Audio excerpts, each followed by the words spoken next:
Welcome to my show, Actuaries in Creativity. I'm your host, Rachel Njulua, and today in the studio we have a very inspiring figure, Mr. James Bell from the Des Moines area.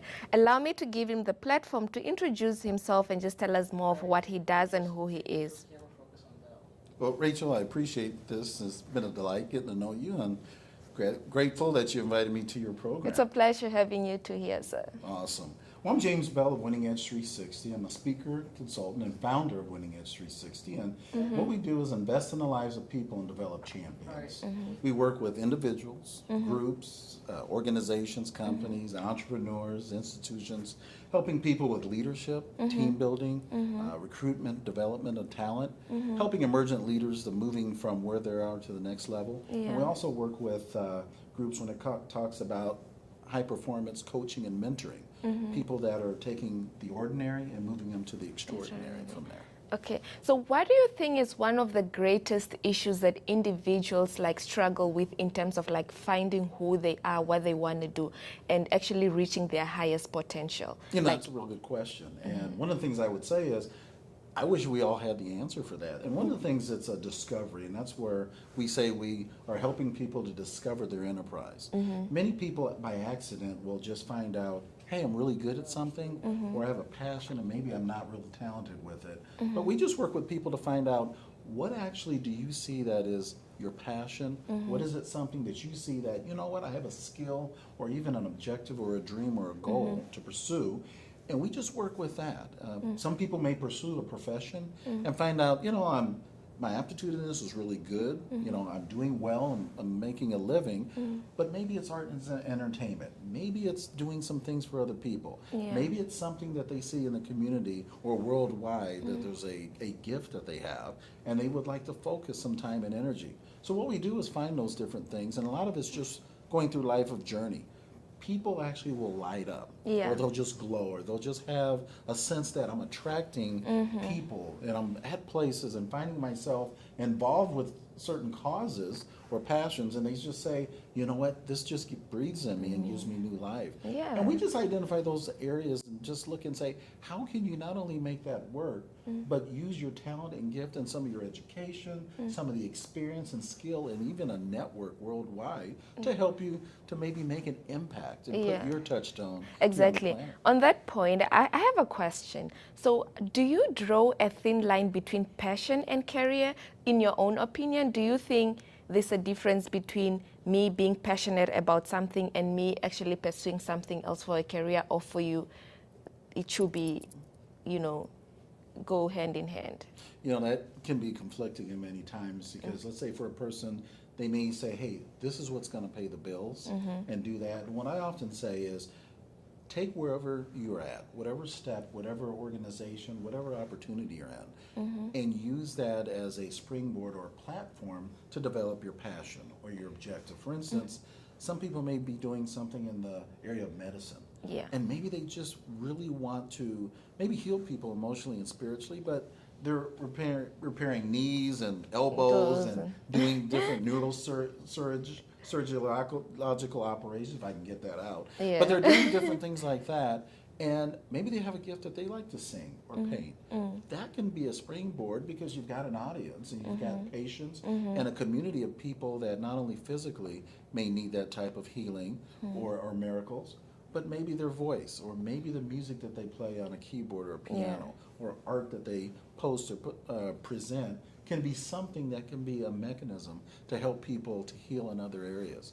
So I said, always look for opportunity where you're at, if it's speaking, if it's singing, if it's writing, if it's just helping or assisting, use that as a platform wherever you're at, even professionally, to showcase or highlight that passion. So in your culture, or growing up in general, or basically just raising your kids, how is it like pursuing a creative career or striving to be both an academic and a creative?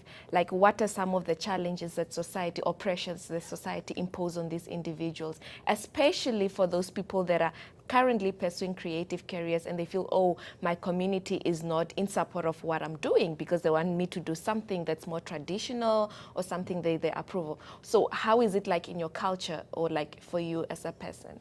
You know, that's a really good question because some people in America, we have so many different cultures and groups and communities, and people do struggle with that, even in households, Yeah. where a parent or a loved one or a guardian says you have to run the family business, Yeah. whether it's in agriculture, medicine, science, ministry, what have you. And there's a lot of pressure on that, especially if you, first of all, find out that maybe I'm not as good as this other person that's coaching or mentoring me, or I just don't really have the tank full for me to pursue that. So what I do share with people is, number one, just basically find a life, find a balance and set goals and objectives of what you want to do, you know, and how you want to do that. And many times it might be having a career and maybe either retiring from that career or using it part-time or being able to say, hey, I'm going to pursue this because I am good and I'm doing well in this. However, maybe I set up a foundation where I can invest my time in this. Maybe I network and find a group of people where we could actually set up an enterprise to solve some of the problems. There's a great story. Dikembe Mutombo was a NBA basketball star, and I followed the Georgetown Hoyas when it comes to college basketball. But he always wanted to get into medicine, and 60 Minutes had a special where he was able to pursue an NBA basketball career and become a superstar, and then go back to his native country and actually use the money to invest in hospitals and do that. So academia, sports superstar, finances and resources, and then went out and used that to help people in other facets. And like you said, his name was all worldwide, so people knew who he was. So he pursued a passion for that. Yeah, that's great. So I have a question. Basically, it's more of, I spoke to you once and you talked to me about something about daily routines and, you know, having a habit to do something. So what do you think are one of the, like some of the stuff that individuals should do or like on a daily basis, or like what are some of the habits that we should develop as individuals to achieve what we want to do and to just like reach our highest potentials as individuals in society? That's a real good question, Rachel. And a lot of people, I don't think, explore this. And I tell people, success is the rewards of things that you've done well. Achievement. I mean, you got rewarded, whether it's monetary, someone gave you a hug, pat on the back, you did something well. Failure is a teacher. It tells us what not to do, how to do something. You know, if I go through that wall, I'm trying to get through there, it says, James, that is not a way out of the building. Then I find a door or a window, somewhere friendly and safe for me to escape. But it's our routine that it brings greatness, and then our routine is what actually helps develop that passion, that drive, that dream, and what's in our DNA. And I tell people, if it's 15, 20 minutes a day, invest something that time when other people are off doing other things, but invest time into your passion, your dream, because you do that and add a little bit each day, then what happens, you go from ordinary to extraordinary, and that builds and develops who you will become. Oh, that's really inspiring. I love positive vibes. I love being surrounded by positive people and actually doing stuff that contribute to my future. And what you say just really got stuck with me, and I'm applying that to everyday, like to my everyday living and what I do, especially when I'm on campus and everything else. Okay, so what are some of the examples of the inspiring stories of the people that you have mentored, or you know, successful stories of, you know, people that you have mentored in the past or you're still mentoring? Oh gosh, there's multiple. I'll share a brief, short one. Yeah. An individual that actually it told this individual from a sales perspective that would never be a sales leader. Person had great relationship skills. They took their time. They weren't as quick and didn't have a lot of results that a lot of people did. I took this individual under my wing, and for a year, this person ended up to be, out of 50 to 100 individuals, one of the top 3 salespeople of that, and went on to manage a $100 million portfolio. That's so because great. of the passion and the skill and doing those same daily things that made this individual great. Now this person has a bigger responsibility.